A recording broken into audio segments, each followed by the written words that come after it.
And welcome back, everyone. I want to reintroduce our panel here. We had a segment before talking about in the aftermath of the verdict where the conversation and the dialogue goes on both the justice front with some questionable laws and also race relations and also some tough questions that are even being asked right now in the aftermath in the black community. And again, I'd like to bring in both Richard, Dominic, Andrew, and our guest tonight, Bishop Nathan Edwards. And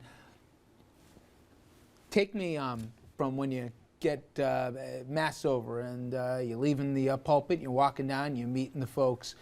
What are some of the conversations about some of the tough questions and the tough dialogue about within the community? And not about the shooting, but about the questions that were raised about how is a young man perceived right now and some of the assumptions, fair or not. The hoodie question, about how they present themselves, about the out-of-wedlock kids, about the kids going to jail at alarming rates, those kind of questions that you must be talking about week after week. Yes, and in my congregation, the many congregations I travel, I hear the comments saying, here it goes once again. Here it goes once again. The African-American child is portrayed to be the worst child in the world. However, we do know that there's other ethnic groups that have children because their parents have money, because their parents have access. They commit the same crime, but we get the time. They commit the same crime, but we get the time. And we see that that's unfair, and the system is unfair. It is, though, more pronounced. Wouldn't you admit, in every single thing I can see, there are bigger problems right now in the black community in terms of youth, especially youth males, and the amount of trouble, incarceration, unemployment, in every social metric we look at, and I'm not the first one to say it. Obviously, this has been talked about by every single national leader. You deal with it on a more ground level as I do. Yes. It's gotten worse, hasn't it, in the last 15, 20 years? Yes, the inequities. Our children are either miseducated or uneducated or undereducated. As a result of that, they're unemployed or unemployable, and it brings about there's nothing good about poverty. Poverty only brings problems, escalating problems. It brings people to the point, the haves and the have-nots. It brings a divide within 100%. the community. Is the problem exasperated, though, because there's only one person at home with a kid? See, Richard, honestly, I'm confused. I really am confused about the problems of the black community. Pastor is correct. Poverty makes things a million times worse. But as a black man, I'm embarrassed tonight that 73% of black children are born into single-parent households. And we've talked about that. I was one of them. I met my father twice my entire life. Okay? I'm one of them. And I'm going to be honest with you right now, Richard, and I hope you can't blame the white community for everything. You can't blame the white community because your elevators in public housing smell like urine all the time. White people are not urinating in those elevators.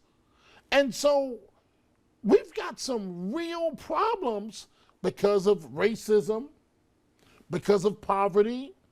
But the reason why I'm confused, Pastor, because you pick any school, predominantly of color, I don't see parents at open school night. We've got to rededicate ourselves to education. Education used to be the great equalizer. And in the black community, rap playing a major role in this has made it where education is not cool. You know what's cool according to rap in the black community? You got to go do some time in prison. That's your new education. Well, let me say, it's got to change. I do concur with him that we do have some challenges and we do have some problems within our community. However, with all of those challenges, we are trying to do our best to resolve those problems. There is a breakdown in parenting in the African American community. However, there's a breakdown in parenting in the total society. I mean, not just the African American. Out-of-wedlock births are up across every color spectrum. Every ethnic group. There's a breakdown, and the faith-based leaders are doing our best to say to young couples, get married, do it the conventional way. I mean, just brothers, don't dump off a child and not take on responsibilities. Does the solution need to come from, though, the individual communities or does the federal government have a role? The government can't legislate morality. I mean, But that's can not they? But is there a commitment that the federal government has to make? Where I don't think this will happen, but I was around in Jackson Heights, in Washington Heights. Excuse me. They tried this many years ago as a pilot program, which was, and it's, as you guys know, a heavily Dominican neighborhood. But they said, listen, we're going to try this program with private dollars. We're going to take the kids from 7 in the morning and keep them here till 7 at night. We're going to try and basically stop the cycle here where these kids are going to finally, when they leave school. They're doing that now in Harlem with the children's zone, right. and it's working. But that's dollars that aren't coming from the community, that's coming from outside. Is that what has to happen? Yeah, they're cutting all social program and fundings. The churches are doing the best we possibly can in our facilities. We got a daycare. We also house a charter school. We got a visitation center. We doing all that we possibly can to reverse this wrong. However, we need resources. You can't expect poor people to fund their programs. They have no money. Some people have to decide between eating or medicine. Some people have to decide between rent or having a decent meal. There are African American churches that are doing what they can do to resolve the wrong that's going on in society. How do we stop this problem? Everybody at this table know, in certain communities, in our community, and I'm not blaming women, but you have women that will get pregnant and have babies just to increase their welfare check. That's right. And also, let's go a little further. There's women that get pregnant in order to get a home, a shelter. I know some women say, you know, let me have a child, because if I get a child, I get an emergency overnight shelter, and then I get on the list and perhaps Section 8, because rent is unaffordable for many African American community. We are being priced out. Look at Harlem. We used to live in Harlem. Gentrification has come to Harlem. Look at Best Side, Brooklyn. Gentrification come. And sooner or later, gentrification will find itself in Westchester, in Mount Vernon, New York, which is predominantly black. It's happening. The people who fled from the city, who fled from these places, are now returning and pushing us out. Where are we to go to live?